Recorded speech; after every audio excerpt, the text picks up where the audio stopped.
దేశ చరిత్రలో ఎన్నడూ లేని విధంగా తెలంగాణ అత్యధికంగా ఈసారి వరి ధాన్యం పండిందన్నారు మంత్రి తుమ్మల నాగేశ్వరరావు. 45 లక్షల ఎకరాల్లో రైతులు సన్నధాన్యం పండించారని చెప్పారు.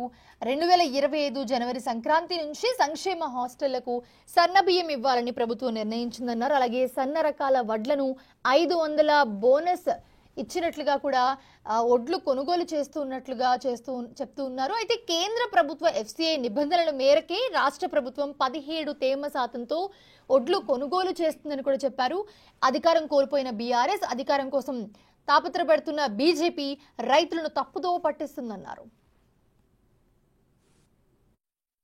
రైతుకు చెల్లించింది గతంలో ఇదే రోజున కేవలం 422 కోట్లు మాత్రమే. కానీ ఇప్పుడు ఈ రోజుకి ఈ ప్రభుత్వం చెల్లించింది 622 కోట్లు. గతంలో బోనస్ అనేది లేదు, కానీ మేము ఇప్పుడు సన్న రకాలన్నిటికీ కూడా 500 రూపాయలు బోనస్ ఇస్తున్నాం. బోనస్ చెల్లింపు కూడా మొదలైంది.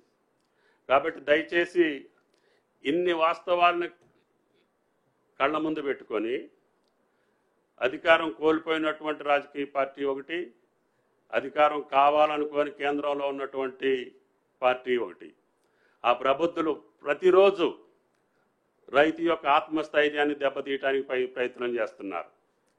దురదృష్టం, వాతావరణం కూడా అక్కడక్కడ చిరుజల్లులు పడటం.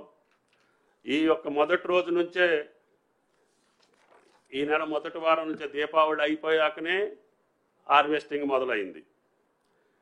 అయినా సరే ప్రభుత్వం అన్ని చర్యలు తీసుకొని సుమారు గ్రామానికి ఒక కొనుగోలు కేంద్రాన్ని ఏర్పాటు చేశాం.